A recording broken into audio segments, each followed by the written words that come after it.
Ouais, c'est encore une japonaise. Elle a 37 ans. C'est une MILF. C'est un young timer.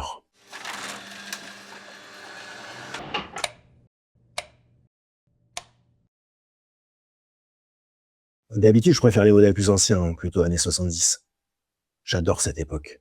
Mais celle-ci, ça fait un moment qu'elle me fait du gringue. Je crois qu'elle m'a tapé dans l'œil quand j'ai vu celle de Baptiste. La denrée. Denrée custom built. C'était il y a 5 ans. Et ça fait 5 ans que j'en cherche une. 5 ans que je fais les sites de petites annonces, les forums dédiés, les groupes Facebook. Je cherche pas une licorne, hein. Juste une pas trop pourrie, pas trop modifiée ou bricolée. Je préfère les saccager moi-même. Et pas trop cher. En 5 ans, j'ai pas eu de coup de foudre. Et pour les deux qui valaient le coup, j'ai pas réagi assez vite. Et pendant cette période, j'ai vu les prix monter. Et je peux te dire que les gars, ils ont aucun complexe. Et cet hiver, pendant ma routine du matin, Café, popo, Facebook. je croise un story de DCW. Alors, j'ai pas pris de capture, mais en gros, ça disait « Who wants a super clean ?» Bon, pour les mécanos, qui veut une toute pimpante? T'as vu, ça bip dans les deux langues. C'est certainement pour ménager le suspense. C'est une astuce des frères Watchtime. Alors, qui veut une super propre? Bah moi j'en veux. La couleur me plaît, elle a l'air plutôt saine, en configuration d'usine, le prix est correct, et je connais le vendeur. Romas. Romas est un éminent restaurateur de Datsun Z. Tire à voir, je te mets son Insta en description. Prévois un bavoir, hein. C'est pas compliqué, hein. Il fait les plus belles S30 d'Europe. Donc du monde. Après My Mechanics. Bon alors, tout n'est pas rose. Et la voiture, elle est à 2500 km. En Lituanie. C'est pas la porte à côté. Donc je l'ai achetée sur photo. Et elle a pas roulé depuis 1995. La moitié d'entre vous étaient pas nés. Et du coup, je l'ai pas essayé. D'ailleurs, j'en ai jamais essayé une. Je suis même jamais monté dans une. Et j'en ai même jamais vu une en vrai. Et si ça se trouve, elle va même pas me plaire. Et donc, voilà le topo. J'ai acheté sur photo, à l'autre bout de l'Europe, une bagnole que je connais pas et qui a pas roulé depuis 30 ans. Et tu tombes bien, petit vénard, parce que le transporteur vient d'arriver et on va la découvrir ensemble.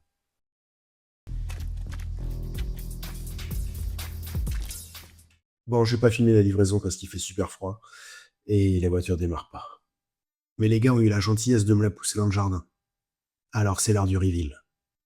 Et voilà l'engin. T'as peut-être une impression de déjà vu. C'est parce qu'on la confond parfois avec une AE86, la célèbre Corolla de Takumi, un initial D. Celle-là, c'est un modèle un peu plus confidentiel. Une Nissan Silvia RS12. Une silhouette bien datée, typique des années 80. À l'image des Celica ou Honda Accord. Elle est roulée comme un avion furtif. Vraiment, alors elle est moche. Il a un goût de chiotte, t'as un goût de chiotte. Hein. La Silvia a été lancée en 65. La S12 doit être la 3e ou 4e génération. Elle précède les fameuses S13 et S14. Prisée par les pistards et les drifters, autant dire qu'en trouver en configuration d'usine, c'est une affaire de patience. Je vais te montrer l'intérieur. Tu vas pouvoir profiter d'une visite live et spontanée. Et désolé pour la piètre qualité du son. Alors, on a droit à un magnifique intérieur en velours. C'est carré. C'est gris marron. Bienvenue dans les années 80. Deux petites places à l'arrière. La place pour 2 enfants ou 3 japonais. Oula. L'intérieur est pas trop mal. Toit ouvrant, certainement pas d'origine. Pas l'air de fuir. Bon, elle est pas mal derrière. Avoir des petites pattes. Ah, il reste des clopes des années 80. La vache. Pas de trou de boulettes, ni de cigarettes, a priori. T'as vu les vitres compas? Oula. Peut-être falloir resserrer un peu. Vis. Merde. Ah, j'ai même pas joué 2 fois avec. Putain. Bon, on va aller voir devant. Ah, ces tapis sont pas du tout à mon goût. Mais bon, on verra ça plus tard. Bam. Alors, qu'est-ce qu'on a ici? Une boîte 5. Un autoradio bien dégueulasse. De la cendre. Et ça, un superbe ampli avec radio-cassette. Merci Romas, c'était pas prévu, c'était un joli cadeau. Et je crois qu'il y a 2-3 bricoles dans le coffre également. Allons voir ça. Il n'y a pas de gros bobos.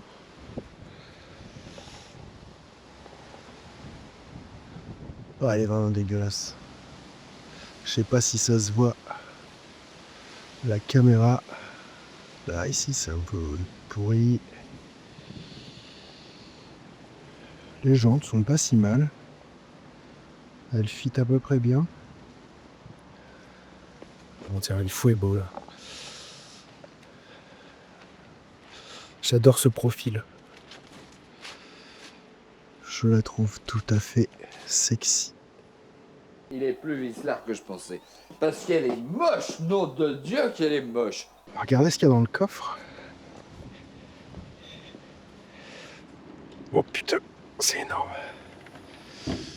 Le haillon est démentiel. Je sais pas si tu te rends compte de la taille.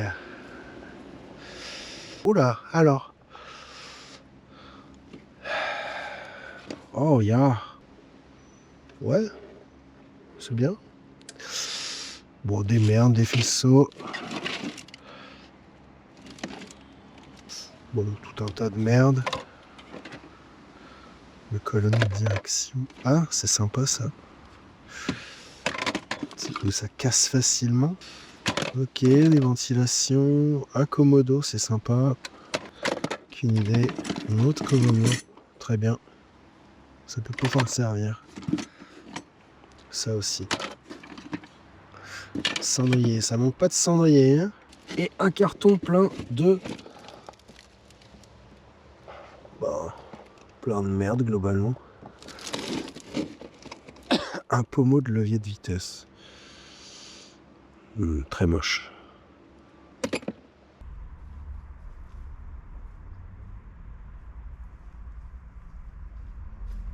C'est un 1,8 litre turbo.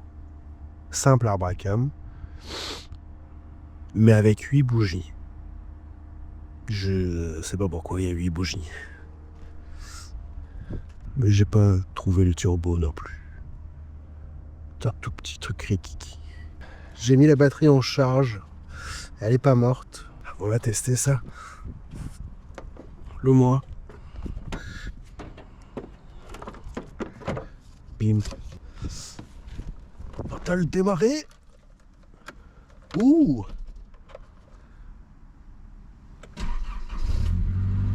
Oh yeah. Putain. Je laisse tourner. Je vérifie la tension à la batterie. Oui, ma belle, je vais m'occuper de toi. Ah, c'est pas bon signe. Pif. 7 volts. Donc ça veut dire que ce putain d'alternateur il charge pas. Merde. Bon, je vais la pousser dans le garage. On va regarder à l'intérieur. Eh, t'as vu mon jardin zen? Bon, j'ai changé la batterie, j'ai mis celle de la 240 qui était à peu près chargée. Et on va voir si ça démarre. J'entends la pompe.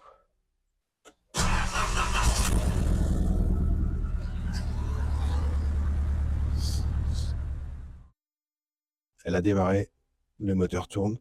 Malheureusement, la batterie ne charge pas. Donc on va aller investiguer de ce côté-là, voir si l'alternateur est mort ou pas. Et puis aussi, elle fait pas mal de bruit. Donc je soupçonne une fuite à l'échappement.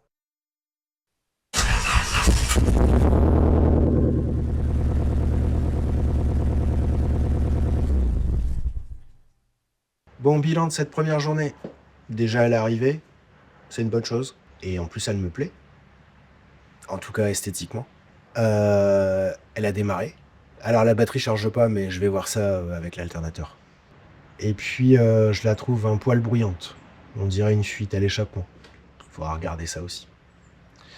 Il y a plein d'autres petites choses qui vont pas, mais on verra ça par la suite. Priorité numéro 1, la voiture est immobilisée depuis 1995. Donc l'essence a certainement 30 ans. Je vais purger le réservoir. Ensuite, lui faire des plaques, histoire de passer le contrôle technique sans aller en prison. Passer le contrôle technique? Non, y aller déjà, ça sera bien. On verra tout ce qui va pas. Ensuite, il faudra certainement penser à faire une distrie, parce que la courroie a 30 ans aussi. Et puis vidanger tous les fluides. Et après ça, on la claque au sol, et on la swap. Alors, cette vidéo, c'est ma toute première vidéo sur YouTube. À l'heure où je la poste, j'ai 2 abonnés, moi et quelqu'un d'autre. Si c'est toi, ben fais-toi connaître en commentaire, et sinon, abonne-toi. Et n'oublie pas, roule en ancienne, c'est un régal. Faut que je boive. J'ai pas l'habitude de parler autant.